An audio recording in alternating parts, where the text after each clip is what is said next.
Ya, jadi terkait tugas belajar gitu, terkait pengembangan kompetensi, itu merupakan substansi dari ASDEP kami. Jadi salah satu ASDEP di Deputi Bidang SDM Aparatur, kami Asisten Deputi Manajemen Talenta dan Peningkatan Kapasitas SDM Aparatur, seperti itu. Jadi kami juga terkait manajemen talenta, terkait karir, seperti itu, lalu terkait pengembangan kompetensi dan lain-lainnya. Ya, jadi di paparan kali ini akan terbagi-bagi, ada pengantar, pengembangan terkait pengembangan kompetensinya, ketentuan lain dan juga tindak lanjut dari SE 28 tahun 2021. Seperti itu. Jadi seperti yang kita tahu Bapak Ibu, Pak Presiden gitu ya sudah menggaungkan untuk Merdeka Belajar gitu. Jadi Merdeka Belajar bisa belajar apa saja, di mana saja gitu, sehingga kami memiliki amanat gitu untuk mempermudah akses belajar oleh seluruh pegawai, memperbanyak konten belajar, menyederhanakan ketentuan pemberian izin untuk belajar, mengarahkan pegawai untuk belajar dari experiential learning dibanding formal learning. Nah, saat ini kami juga sedang menyusun peraturan terkait peningkatan kapasitas atau pengembangan kompetensi ya Bapak Ibu ya, yang akan mempermudah Bapak Ibu nanti dalam mengakses pembelajaran seperti itu. Nah, salah satu kami sudah menindaklanjuti arahan Presiden dan Wakil Presiden Merdeka Belajar tersebut dengan mengeluarkan surat edaran Menteri Pan-RB nomor 28 tahun 2021 tentang pengembangan kompetensi bagi PNS melalui jalur pendidikan gitu. Jadi mungkin Bapak Ibu banyak yang taunya ini kalau dulu ada tugas belajar, ada izin belajar gitu ya, tapi nanti hanya ada tugas belajar saja seperti itu, dan ini hanya untuk PNS saja. Untuk P3K saat ini masih belum bisa untuk tugas belajar, mungkin seperti itu. Saya next ya. Jadi dalam pencapaian visi dalam pencapaian visi 2045 ya seperti itu Bapak Ibu. Jadi ada 5 fokus ya dari 5 fokus Presiden seperti itu. Dan salah satunya dalam pembangunan SDM ini harus kami dukung seperti itu, sehingga SE 28 ini juga mendukung dalam fokusan pembangunan SDM. Nah, ini di tahun 2021 27 Juli 2021 kami juga sudah menerbitkan gitu ya Bapak Ibu Core Values ASN. Ini sudah di launching langsung oleh Bapak Presiden gitu ya. Dan di dalam salah satu dari Core Values ASN itu di kompeten ini ada nih yang terkait yang berhubungan gitu ya dengan pembelajaran. Jadi kompeten selalu meningkatkan kompetensi diri untuk menjawab tantangan yang selalu berubah, membantu orang lain belajar dan melaksanakan tugas dengan kualitas terbaik. Jadi harapan kami dengan kompeten ini ya Bapak Ibu, jadi pengembangan kompetensi itu merupakan tanggung jawab dari setiap ASN gitu. Jadi bukan lagi biro kepegawaian gitu, tapi ini benar-benar tanggung jawab dari ASN itu sendiri seperti itu. Nah, ini ekspektasi menjadi talent menjadi ASN banyak Bapak Ibu. Kalau telah kami lihat kami melakukan penelitian gitu, banyak yang merasa kalau mau jadi ASN itu kesempatan untuk mengembangkan diri ya, untuk belajar, untuk dapat beasiswa mungkin itu lebih besar gitu dibandingkan non ASN seperti itu. Jadi kesempatan lebih banyak gitu, dan ini juga kami dukung juga gitu dengan kebijakan-kebijakan kami. Lalu urgensi transformasi pengembangan kompetensi melalui jalur pendidikan. Jadi apa saja sih yang mendasari mengapa kami mencetuskan surat edaran ini ya Bapak Ibu ya. Jadi yang pertama adalah kebijakan tugas belajar sudah tidak sesuai dengan perkembangan hukum sehingga perlu diganti. Saat ini peraturan presidennya masih yang lama Bapak Ibu, masih yang 1961 seperti itu. Lalu yang kedua adanya transformasi metode dan mode pembelajaran pandemi COVID-19. Jadi kalau dulu mungkin pembelajaran hanya bisa langsung tatap muka gitu ya Bapak Ibu ya, langsung ketemu dalam suatu ruangan, tapi saat ini sudah bisa mengakomodir untuk Zoom dan lain-lainnya seperti itu. Lalu yang ketiga adanya kesenjangan kualifikasi, kompetensi dan tuntutan kebutuhan peningkatan kompetensi bagi PNS. Yang keempat penyelesaian permasalahan-permasalahan yang terjadi dalam pelaksanaan tugas belajar bagi PNS. Yang kelima perubahan mindset tugas belajar yang merupakan penugasan untuk mendukung kinerja organisasi. Jadi kalau seumpama ini Bapak Ibu ya, yang paling ditekankan adalah perubahan mindset seperti itu. Jadi kita dalam belajar ini benar-benar juga kebutuhan dari organisasi gitu, bukan kepentingan pribadi gitu. Apabila ternyata memang kepentingan pribadi, mungkin tidak bisa disesuaikan untuk mengangkat dan lain sebagainya. Nah, ini tujuannya untuk mendukung transformasi kebijakan bidang SDM aparatur. Nah, jadi apa saja sih yang berubah dari SE 4 tahun 2013 diubah ke dalam SE 28 tahun 2021. Jadi kami di SE 28 tahun 2021 kami memberikan fleksibilitas Bapak Ibu gitu. Tapi fleksibilitas ini baru bisa diterapkan apabila Bapak Ibu telah merevisi peraturan internal terkait tugas belajarnya. Yang pertama adalah usia maksimal tidak dibatasi sepanjang tidak dalam program ikatan dinas Bapak Ibu. Jadi kalau semama dulu dibatasi maksimal 35, maksimal 40, tapi sekarang tidak gitu, karena nanti akan saya jelaskan gitu ya terkait tugas belajar. Lalu yang kedua, ketika belajar yang bersangkutan tidak harus dibebas tugaskan. Ya, kalau dulu tugas belajar harus dibebas tugaskan, tapi saat ini masih bisa tetap dalam jabatannya gitu. Kalau semua dirasa metode pembelajarannya itu bisa dilakukan semua setelah bekerja seperti itu. Lalu yang ketiga, mengakomodir double degree dan studi by riset gitu. Jadi kalau sama double degree dan studi by riset ini kan atau mungkin studi by riset ini bisa saja dilakukan dia tetap dalam bekerja seperti itu. Lalu yang keempat, pegawai dapat berkuliah pada institusi atau program studi yang berakreditasi C sepanjang di wilayah tersebut tidak terdapat program studi yang berakreditasinya B seperti itu. Jadi kalau seumpama di daerah Bapak Ibu atau di daerah sekitar nggak ada nih program studi ya Bapak Ibu yang akreditasinya B atau baik sekali gitu, nanti Bapak Ibu bisa gitu untuk kuliah gitu yang diakreditasinya C. Tapi syaratnya seperti yang tadi saya sampaikan, tidak ada yang akreditasinya B atau baik sekali. Lalu tidak ada batasan jarak sepanjang sistem pembelajaran mendukung gitu. Jadi yang bersangkutan tidak dibebas tugaskan. Jadi kalau semama dulu ada pembatasan maksimum 60 km ya Bapak Ibu ya. Nah, tapi di sini tidak ada, jadi bisa lebih dari 60 km asalkan sesuai gitu ya Bapak Ibu, tidak mengganggu jam kantor seperti itu. Lalu yang selanjutnya mengakomodir pendidikan jarak jauh, kelas malam, Sabtu Minggu sepanjang memiliki izin Kemendikbudristek. Ini izin Kemendikbudristek ini yang dimaksud adalah akreditasinya ya Bapak Ibu. Jadi semama untuk akreditasi PJJ itu sendiri gitu. Jadi kalau semama akreditasi PJJ-nya sesuai gitu, itu boleh Bapak Ibu. Lalu pembiayaan studi dapat melalui multidonor gitu. Jadi semama Bapak Ibu untuk biaya hidup bisa donor A, untuk perkuliahan bisa donor B, seperti itu. Ntar untuk penelitian mungkin bisa donor C. Jadi mengakomodir seperti itu. Next, ini pengembangan kompetensi PNS ya, jadi dasar hukumnya dari Undang-Undang 5 tahun 2014, lalu juga PP 11 dan juga PP 17 Bapak Ibu. Nah, ini yang saya sampaikan, Peraturan Presiden nomor 12 tahun 1961 tentang pemberian tugas belajar. Saat ini sedang kami ubah Bapak Ibu, sudah kami usulkan gitu, tapi karena masih belum disahkan sehingga kami juga mengeluarkan surat edaran ini. Lalu di keputusan Menteri Pertama tahun 1961 ini terkait peraturan pelaksanaan tentang pemberian tugas belajar di dalam dan di luar negeri. Lalu saat ini kami sudah mengeluarkan SE yang terbaru, yaitu SE 28 tahun 2021. Ini Bapak Ibu, jadi tugas belajar ini adalah penugasan yang diberikan oleh PPK kepada PNS dalam rangka memenuhi kebutuhan standar kompetensi jabatan dan pengembangan karir melalui pendidikan formal. Jadi kalau semua kita lihat Bapak Ibu, apa sih yang membedakan dengan sebelumnya? Jadi tugas belajar adalah penugasan. Jadi siapa sih yang berhak untuk diberikan penugasan tugas belajar ini? Jadi kalau seumpama di kotak talenta Bapak Ibu, yang berhak untuk tugas belajar ini adalah yang berada di kotak 6, 7, 8, 9 gitu. Jadi biasanya yang di kotak di bawah 6 gitu, ini masih belum berhak untuk melakukan tugas belajar seperti itu. Lalu yang tadi saya sampaikan, tugas belajar ini harus sesuai dengan kebutuhan organisasi.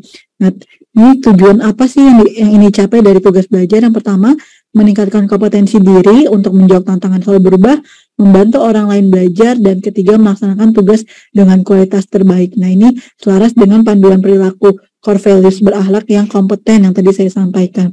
Nah, yang tadi saya sampaikan juga ini HCDP, apa sih yang dimaksud dengan HCDP? Jadi HCDP ini untuk melihat, oh dia sesuai tidak dengan kebutuhan organisasi. Lalu di tugas belajar ini ada 4 kategori Bapak Ibu. Jadi yang pertama adalah tugas belajar dibiayai, diberhentikan. Ini Bapak Ibu mungkin sekarang juga kenalnya dengan istilah tugas belajar gitu ya.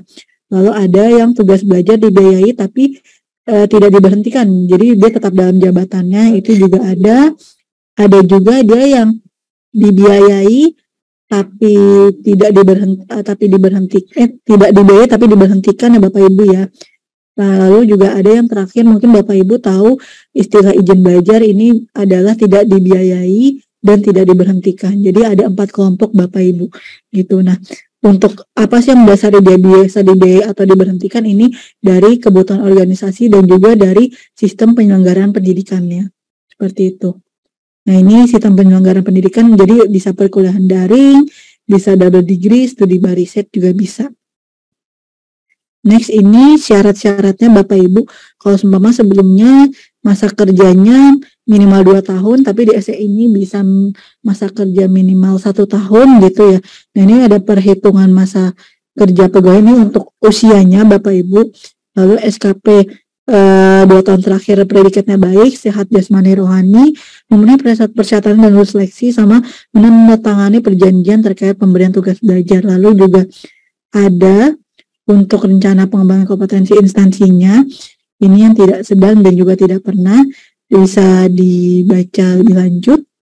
Nah, ini ada perhitungan batas usianya Bapak Ibu. Jadi ini saya coba berikan simulasi ya, karena kalau semua di surat edarnya tidak diberikan usia di state usia gitu ya, seperti di SE3 di SE4 tahun 2013. Jadi ini kami berikan contoh Bapak Ibu, kalau semua PNS dia tugas belajar S1 gitu. S1 ini 4 tahun gitu ya. Diberhentikan dari jabatan dengan waktu normatif prodi maksimal 4 tahun. Batas usia pensiunnya 58 tahun gitu ya. Nah, kira-kira dia berapa sih usia yang diperbolehkan gitu ya untuk dia memulai tugas belajar gitu ya. Maksimumnya gitu ya. Jadi yang kita hitung pertama adalah masa pendidikan ditambah ikatan dinas.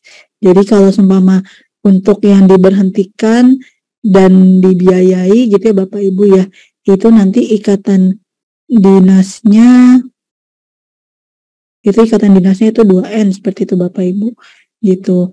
Nah, ini ada plus 1 ini kalau kita hitung sebagai kalau seumpama seseorang tersebut melakukan perpanjangan 1 tahun. Jadi kalau seumpama perpanjangannya hanya diperbolehkan maksimum 1 tahun. Kalau sebelumnya itu bisa 2 tahun, 3 tahun, tapi saat ini hanya boleh 1 tahun gitu. Nah, ini masa pendidikannya N+1, ini masa pendidikan, ini 2 dalam kurung N+1, ini untuk ikatan dinas. Sehingga didapatkan dari masa pendidikan dan masa ikatan dinas ini ada 15 tahun, sehingga maksimum untuk memulai gitu ya, kalau semua orang pensiunnya umur 58 gitu ya, maksimum dia bisa melakukan kuliah S1 itu usia 43 tahun. Seperti itu Bapak Ibu. Jadi contohnya yang tadi saya sampaikan, mungkin untuk nomor 2 dan 3 ini case-nya berbeda, tetapi intinya hampir sama seperti yang tadi saya sampaikan. Lalu yang di sini Bapak Ibu diselenggarakan tugas belajar ini pada perguruan tinggi, bisa dalam negeri, luar negeri. Kalau dulu hanya bisa perguruan tinggi negeri saja ya Bapak Ibu ya sama kedinasan, tapi sekarang sudah mengakomodir untuk perguruan tinggi swasta. Dapat dilakukan secara jarak jauh, kelas malam atau Sabtu Minggu, sepanjang telah memiliki izin atau persetujuan penyelenggaraan program studi dari Kemendikbud. Nah, di tahun 2022 Kemendikbudristek sudah menerbitkan Surat Edaran Dirjen Dikti nomor 2 tahun 2022 tentang penyelenggaraan pendidikan di perguruan tinggi. Nanti mungkin Bapak Ibu bisa melihat gitu ya, apa saja persyaratannya dan lain-lainnya gitu ya. Nah, ini juga bisa mengakomodir double degree. Nah, program studinya Bapak Ibu harus sesuai dengan HCDP instansi. Penyelenggaranya bisa jenis akademik, vokasi atau profesi. Akreditasinya ini minimal B atau baik sekali, tapi tadi yang saya sampaikan bisa C atau baik apabila di daerah Bapak Ibu atau daerah sekitarnya itu tidak ada yang akreditasi B atau baik sekali. Dan ini merupakan suatu diskresi Bapak Ibu yang akreditasi C, sehingga harus atas persetujuan Menteri Pan RB gitu. Nah, untuk program studi perguruan tinggi luar negeri harus diakui oleh Kemendikbud karena ada beberapa Bapak Ibu yang ketika semua dia sudah kuliah gitu di luar negeri, ketika balik ternyata ijazahnya tidak bisa diakui oleh Kemendikbud gitu. Kenapa? Karena tidak masuk ke dalam list perguruan tinggi luar negeri yang sudah tercertified oleh Kemendikbud, seperti itu. Next, ini pendanaannya bisa APBN, APBD atau sumber lain yang sah dan tidak mengikat gitu ya. Ini bisa diatur oleh masing-masing PPK. Nah, ini juga bisa berasal dari satu sumber dana sepanjang tidak membiayai komponen biaya tugas belajar yang sama. Selain itu juga persyaratan lainnya apabila dari lembaga donor juga memperbolehkan untuk multi donor, seperti itu Bapak Ibu. Ini jangka waktunya, ini jangka waktu normatif ya Bapak Ibu, karena ada perbedaan gitu antar masing-masing program studi di masing-masing universitas gitu. Jadi ini jangka waktunya, ini batas waktu normatif. Nah, ini jangka waktu tugas belajar diperhitungkan sebagai masa kerja PNS. Seperti itu. Ini perpanjangan waktu tugas belajar hanya bisa maksimum 2 semester atau 1 tahun. Jadi perpanjangannya pertama diberikan 1 semester, setelah itu tidak, kalau semua masih belum selesai diberikan lagi 1 semester. Nah, ada kriteria Bapak Ibu untuk perpanjangan. Yang pertama adalah perubahan kondisi sistem studi atau perkuliahan, itu lalu keterlambatan penerimaan dana biaya tugas belajar. Yang ketiga, penyelesaian tugas studi membutuhkan tambahan waktu karena terdapat situasi dan kondisi di luar kemampuan PNS yang sedang menjalani tugas belajar. Nah, yang perpanjangan ini dapat dikecualikan kalau seumpama dalam keadaan kahar yang dinyatakan oleh pejabat atau instansi yang berwenang, seperti itu. Lalu juga perpanjangan ini juga dihitung sebagai masa waktu tugas belajar, sehingga tadi ketika ikatan dinas itu juga dihitung, seperti itu. Nah, dalam hal PNS tidak dapat menyelesaikan tugas belajar setelah diberikan perpanjangan, maka PPK mencabut status tugas belajar PNS yang bersangkutan. Nah, ini tugas belajar berkelanjutan. Jadi mungkin kalau semua Bapak Ibu dari sudah S2 gitu ya, sedang kuliah S2, lalu ternyata ditawarin nih untuk langsung S3, ini mengakomodir Bapak Ibu, tapi harus disesuaikan mungkin ya dengan batas usia yang tadi kita hitung, apakah kira-kira dapat menyelesaikan ikatan dinas atau tidak, seperti itu. Nah, selain itu juga ada syarat lainnya, itu harus persetujuan PPK dan juga berdasarkan HCDP instansi. Lalu juga paling rendah ini untuk IPK-nya adalah cum laude gitu atau setara. Lalu tidak pernah menjalani perpanjangan jangka waktu pastinya dan mempertimbangkan sisa masa kerja. Lalu juga ada juga kita bilangnya tugas belajar biaya mandiri ya Bapak Ibu, itu ya tugas belajar yang tidak dibiayai gitu ya. Ini bisa gitu. Nah, tugas biaya mandiri ini tadi ketentuannya itu mutatis mutandis dengan yang tugas belajar yang dibiayai, seperti itu. Ini untuk ikatan dinasnya Bapak Ibu. Jadi karena tadi kita ada 4 kelompok, maka ada 4 kelompok ikatan dinas juga. Ada yang 2 kali gitu untuk tugas belajar yang diberhentikan dari jabatan dan dibiayai gitu. Ada yang 1 kali, ini kalau seumpama dia diberhentikan tapi dibiayai, tidak dibiayai atau salah satunya, seperti itu. Lalu kalau seumpama mungkin kalau istilahnya izin belajar gitu Bapak Ibu ya, itu yang tugas belajar biaya mandiri tidak diberhentikan, ini tidak ada ikatan dinas, seperti itu. Nah, ini kalau semua yang tugas belajar berkelanjutan, maka ikatan dinasnya ini kumulatif, seperti itu. Nah, sebelum tugas belajar, PNS itu harus menandatangani perjanjian tugas belajar yang isinya ada subjek perjanjiannya, ada kesepakatan para pihak dan juga objek. Jadi ada terkait perguruan tingginya, program studi, akreditasi, lama waktunya, hak kewajibannya apa, konsekuensi atas pelanggaran kewajiban, keadaan kahar, dan penyelesaian sengketa. Nah, ini biasanya yang rawan ya Bapak Ibu. Jadi kalau seumpama ada yang tidak selesai gitu ya tugas belajarnya, mungkin kita akan lebih melihat ke perjanjian tugas belajarnya karena ini merupakan perjanjian antar dua belah pihak, seperti itu. Nah, ini PNS yang sudah selesai tugas belajar wajib melapor paling lama 15 hari kerja sejak berakhirnya masa tugas belajar gitu, berarti 3 minggu gitu ya setelah masa tugas belajar. Nah, ini pembatalan dan juga penghentian ini bisa Bapak Ibu baca. Mungkin kita next ya. Nah, ini untuk pemantauan dan evaluasi ini akan dilakukan oleh PPK masing-masing Bapak Ibu. Nah, hasil pemantauan ini juga dievaluasi dan dijadikan bahan penyusunan kebijakan pengembangan kompetensi.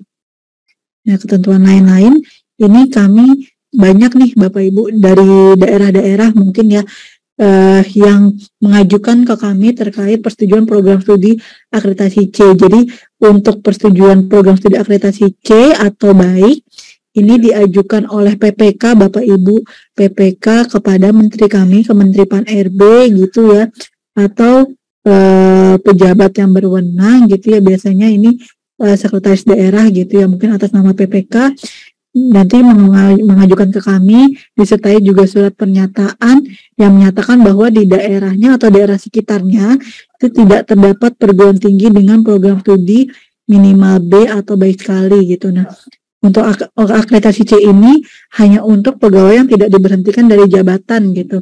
Nah, pembiayaannya nih bisa biaya mandiri atau kalau seumpama dibiayai oleh APBD yang sumber lain yang sah, maka ketentuan akreditasinya mengikuti dari penyedia dananya, seperti itu. Nah, berikut ada contoh dari surat pernyataannya, yang mungkin nanti Bapak Ibu bisa susun dan kirimkan ke kami. Nah, ini syaratnya adalah ditandatangani oleh PPK, ditujukan oleh Menteri, atau semua kalau PPK berhalangan atas nama PPK yang penandatangannya PYB itu boleh, atau Pasekda gitu ya. Nah, ini tadi surat pernyataan, pegawai tidak diberhentikan, bisa biaya mandiri seperti itu. Ini juga suratnya bisa diajukan Bapak Ibu, tidak harus diantar ke kantor kami, tapi juga bisa melalui email persuratan@menpan.go.id seperti itu. Nah, banyak saat ini kami banyak menerima untuk akreditasi C ini mostly itu di untuk pemenuhan bidan gitu ya Bapak Ibu ya, karena kami sadari karena di tahun 2026 kalau nggak salah bidan itu sudah harus pendidikannya udah harus profesi gitu ya, karena apabila tidak profesi nanti untuk surat izin praktek mandirinya itu akan dicabut seperti itu. Kami juga saat ini sedang berkoordinasi dengan Kementerian Kesehatan dan juga Badan Kepegawaian Negara untuk penyelesaian pemenuhan profesi bidan tersebut seperti itu. Nah, ini Bapak Ibu, ini ketentuan lain ada bagi pegawai yang dipertahankan dari jabatan dan pemilihan melalui donor, ini wajib memilih program studi akreditasi B atau baik sekali gitu. Lalu tindak lanjut SE28, kami telah menyurati kepada PLT Kepala BKN tanggal 16 Agustus 2022 yang menyatakan bahwa ijazah dengan program studi paling kurang akreditasi C atau baik dapat mengusulkan pencantuman gelar akademik.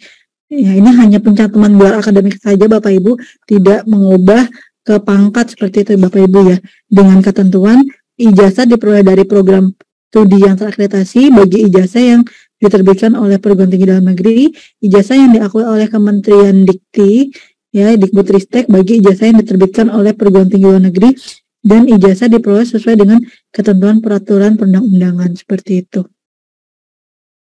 Ya, mungkin kalau dari saya cukup sekian Bapak Ibu.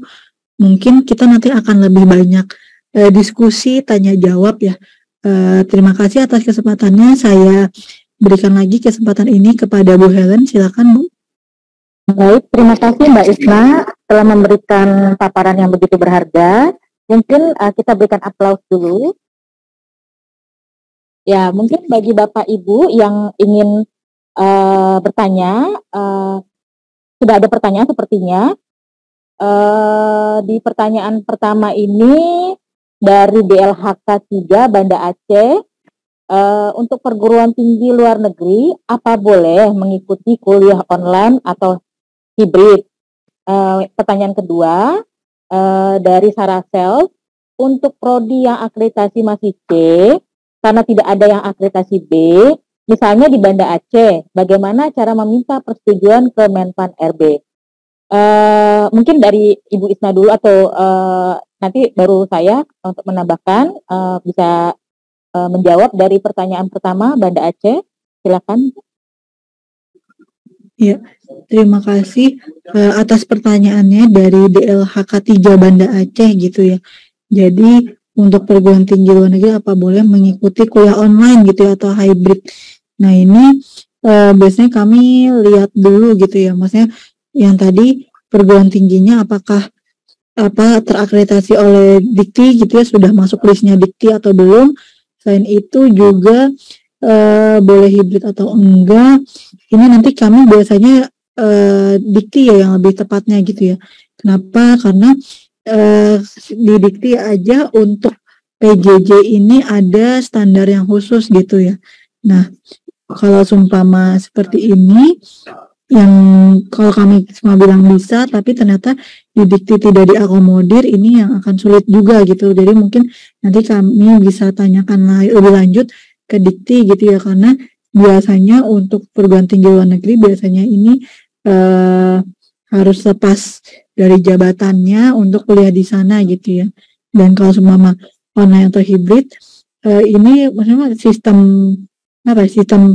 pembiayaannya juga ini harus kami lihat juga gitu, apakah dia biaya sendiri ataukah dia dapat dari donor gitu ya. Kalau semua dapat dari donor mungkin ada beberapa penyesuaian seperti itu. Nanti kami diskusikan lebih lanjut kepada Dikti, karena umumnya biasanya kalau luar negeri ini offline kalau sejauh ini seperti itu ya.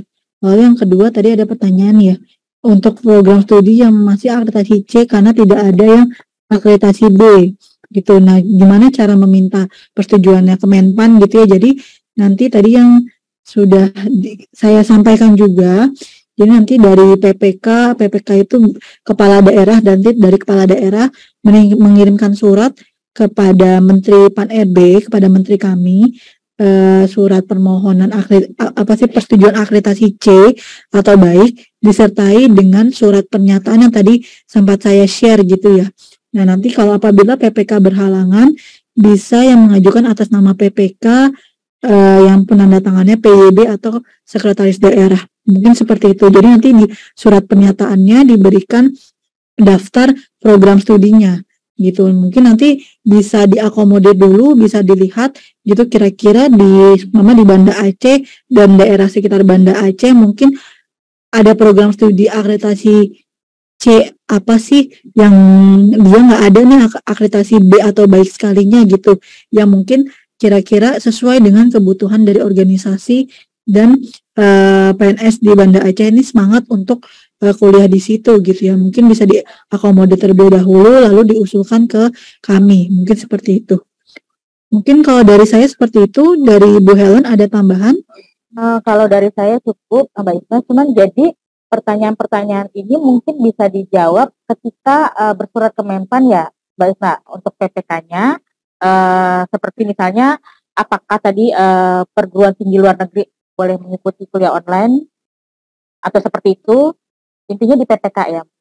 Iya, jadi mungkin nanti kami coba kalau semua perguruan tinggi luar negeri sejauh ini untuk perkuliahan masih offline gitu ya. Jadi mungkin nanti kami akan berkoordinasi lagi kepada Dikti gitu ya, karena biasanya kalau yang perguruan tinggi luar negeri ini biasanya kebanyakan ini juga bukan biaya mandiri, tapi biasanya ini donor gitu. Jadi kami juga harus melihat persyaratan-persyaratan apa sih yang dari donornya gitu. Jadi ada beberapa ketentuan tidak hanya yang kami atur, tapi juga selain kami ada lembaga donor yang mengatur dan juga dari Dikti juga yang mengatur. Mungkin seperti itu, Bu Helen.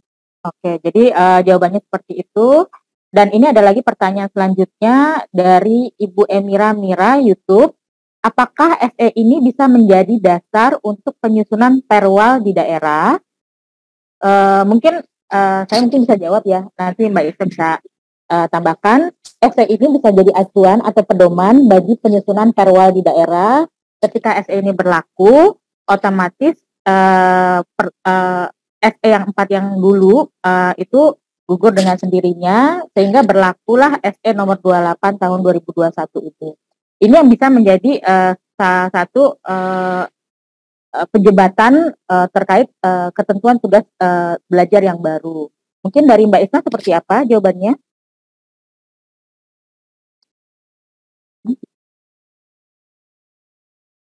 Pertanyaannya ya, dari Ibu Emira Mira, apakah SE ini bisa menjadi dasar untuk penyusunan perwal di daerah? Ya, kalau seumpama bisa menjadi dasar, bisa Bu siapa tadi? Bu Emira ya. Jadi bisa dijadikan dasar gitu karena pasti di perwal sebelumnya dasarnya juga SE 4 tahun 2013 seperti itu. Nah, kalau semama Bapak Ibu menanyakan gimana nih terkait peraturan presiden gitu yang kami susun, isinya mostly itu hampir sama dengan SE 28 ini. Hanya berbeda terkait pendapatan dan lain sebagainya gitu. Jadi beberapa ketentuan yang tidak bisa diatur di surat edaran kami atur di peraturan presiden. Nah, untuk teknisnya, untuk inti besarnya ini ada di surat edaran ini sudah tercantum seperti itu. Jadi bisa dijadikan dasar untuk perwal seperti itu. Baik, lanjut terkait pertanyaan selanjutnya dari Disduk Capil Meranti YouTube. Terima kasih sebelumnya untuk paparannya. Izin untuk bertanya Ibu, dulu ada peraturan dengan rumus 2N+1, di mana 2 kali masa tugas belajar plus 1. Sehingga tugas belajar yang dilaksanakan selama 2 tahun, maka masa pengabdian di daerah asal totalnya menjadi 5 tahun. Apakah peraturan ini masih berlaku? Dan apakah kalau biaya mandiri peraturan ini berlaku? Terima kasih. Mungkin bisa dijawab, Mbak? Ya, jadi apabila semama itu kan ada di SE 4 tahun 2013 ya Bapak Ibu ya. Nah, saat ini sudah kami ganti menjadi SE 28. Nah, kalau semua Bapak Ibu menanyakan apakah masih berlaku sepanjang kalau seumpama peraturan kepala daerah Bapak Ibu gitu ya masih belum diganti sesuai dengan SE 28, berarti ketentuannya masih yang lama. Tetapi apabila setelah diganti sudah mengikuti ketentuan yang baru. Nah, tapi kalau semua Bapak Ibu belum mengganti, maka Bapak Ibu tidak bisa mendapatkan fleksibilitas yang kami atur di SE 28 ini. Contoh fleksibilitas yang tadi saya sampaikan terkait usia, lalu juga akreditasi program studi seperti itu. Jadi kami berharap di instansi Bapak Ibu bisa segera untuk melakukan revisi sehingga dapat mengatur fleksibilitas, bisa mendapatkan fleksibilitas yang kami atur di SE 28 ini. Mungkin seperti itu. Lanjut, ada pertanyaan lagi dari Kak Ade Taufik Paturohman. Izin bertanya Ibu, semisal masih berstatus CPNS, lalu ingin mengajukan izin belajar, tapi sebelum lulus CPNS sedang menjalankan perkuliahan. Apakah bisa dilanjutkan atau harus diulang dari awal lagi? Oke, ini kalau CPNS setahu kami ya Bapak Ibu ya di peraturan menteri untuk pengadaan CPNS ini ada peraturan bahwa yang mengatur terkait tugas belajarnya gitu ya. Jadi kalau seumpama ada yang telah menerima donor gitu ya, donor untuk beasiswa untuk tugas belajar gitu, maka baru bisa melakukan perkuliahan kembali setelah diangkat menjadi PNS gitu. Seperti itu. Jadi mungkin kalau saran kami mungkin bisa cuti dulu Bapak Ibu, tapi yang paling penting adalah yang harus kita lihat adalah apakah program studi yang yang CPNS tersebut jalani gitu ya untuk tugas belajar, apakah sesuai dengan kebutuhan organisasi dan juga kebutuhan jabatannya. Karena kalau seumpama tidak sesuai gitu, maka kan nanti akan sulit juga ya, karena yang tadi saya sampaikan tugas belajar ini adalah penugasan gitu ya. Jadi tugas belajar ini adalah suatu reward untuk PNS tersebut gitu, karena kinerjanya tinggi, dia berada di kotak 6789 sehingga dia berhak untuk mendapatkan penugasan tugas belajar ini seperti itu. Semoga pertanyaan dan jawabannya bisa memuaskan ya. Kita lanjut lagi ke Bona Pardede di YouTube.